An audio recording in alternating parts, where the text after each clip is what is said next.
You may be considering a cruise that goes across the Bay of Biscay, but you're worried because of all the things you've heard. But please don't, because in this video we're going to take a look at the myths and facts. Hi, it's Linz from Sweet Natured. As always, I'm joined by Marky. Hello. Hello, who put the video together. And this is my first time watching, so let's see what we can see.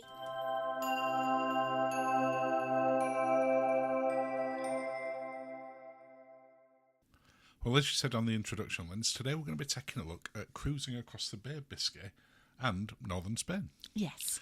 It's one of those areas that I think a lot of people have sort of heard a lot about and are therefore a lot more concerned about it than maybe other areas. Let's be honest, you're not a fan. No, and the first thing that we're going to look at is the weather really that bad? And by weather, you mean water. And the weather, Okay. but the water in particular. So the Bay of Biscay is set up in the northeast Atlantic. Oh. I know, look at me. Off the coast of France and northern Spain. Yes. It's an incredibly popular body of water to cross when you're coming out of Southampton. Yes. Because unless you're heading up towards Norway Or going and northern Europe, across. or going across the Atlantic, Yeah. then you're going to end up going through the Bay of Biscay. Yes. So if you're going down to the Mediterranean, if you're going to the Canaries, you've kind of not really got any option other than to go through the Bay of Biscay. And that's probably the bit where people are the most concerned about. So from your experience, is it that bad? Now, you put me on the spot here a bit because I don't get as seasick as you do. No, that's true. But can it get wobbly? Yes. It can. I totted these up when I was doing the editing, and in the last 2 years we've been across the Bay of Biscay 6 times. But I've only been seasick once. Now, you were lousy. I was very seasick. But 5 out of the 6 times, the weather's been absolutely great. Yeah, it rains, and it can be cloudy, and it can be foggy. But that doesn't always mean it's going to be that rough. But if you go at the latter part of the season, settling towards winter, the chance of it looking like that is much slimmer. The chance of it looking more like the first video where the ship were bouncing around, much more likely. Yeah. But we have got a tip for the Bay of Biscay, and it's in particular what not to do. Which we did. And yes. Which we're looking at right here, which is what we did on this particular day. We booked a speciality restaurant, which was also coincided with formal night for the Bay of Biscay crossing. Yeah. Would we recommend that? No. No. Our recommendation for if you're going across the Bay of Biscay is not to make any plans. You might get your evening outfit on, your formal wear. You might do. You might not. You might get out for a meal. You might not. Yeah. But there's no point booking something of a speciality one where you are paying extra for it. Yes. Where, as this is the case there, this isn't me just filming you eating. This is because you're the only person eating. For you. No, it's not fantastic, but given the circumstances, that's what I had, half an apple. Yeah. So our tip is avoid making any specific plans for the day that you cross it. And I would say take seasickness tablets the day before you head over it. Yeah, and ginger as well. Yeah. One of the other sort of common myths of sort of that side of Spain and France is that the ports are a bit boring. Is it boring, or is it that they're just not very holiday? Well, I don't think it's not that the holiday. I think it's certainly from sort of the British point of view, when we think of France and Spain, we think about sort of the costas and the south of France. Yes. So you're thinking about the beach holidays. Yes. Northern Spain and that side of France and going down into Portugal is extremely green. It's lush, and the history. Very British. In the weather and the well, they describe themselves as Celts, don't they? They do, and you can see that when you're there. It's also a lot more cultured.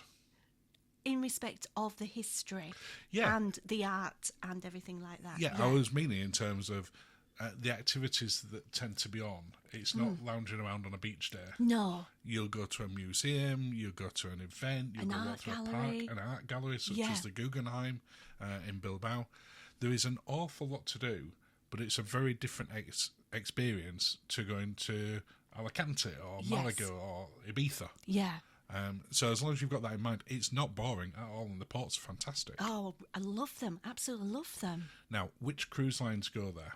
The simple answer to that is a lot of them. In fact, most of them. Out of Southampton. Yeah. If they go out of Southampton, as we said, if they want to head south, such as P&Os, Spain, France and Portugal, you're going to be going over sort of the Bay of Biscay. Yeah. If you are looking at other ones, such as, for instance, MSC, Yeah. again, you're going to be able to look at the northern European ones, Yeah. which also tend to include La Coruña, Bilbao, La Rochelle. The beautiful places, the food, the drink, love it. It's fantastic. You can get on Cunard. Oh, we loved it. One of the first journeys we had down there was on Queen Elizabeth. Loved it. Apart from in the veranda. Apart from the video that we saw a little bit earlier. It didn't put us off veranda though. No, not at all. And what you can also see is that It goes round. Yeah, that one goes a little bit wider. But you'll also see that some of the tours from there, such as if you look at Princess, they'll do longer ones that will keep going past the Bay of Biscay and past Vigo and La Coruña, down into Lisbon, maybe even out of Barcelona, and maybe even back like we did on Iona. Yes. So you've got a huge amount of choice, you've got a huge amount of price, because virtually every cruise line out of Southampton goes down there. Yeah. You can even get the Brittany Ferry. So if you don't necessarily want to cruise, you can get to Cadiz and I think Santander. Yeah. But who's it for?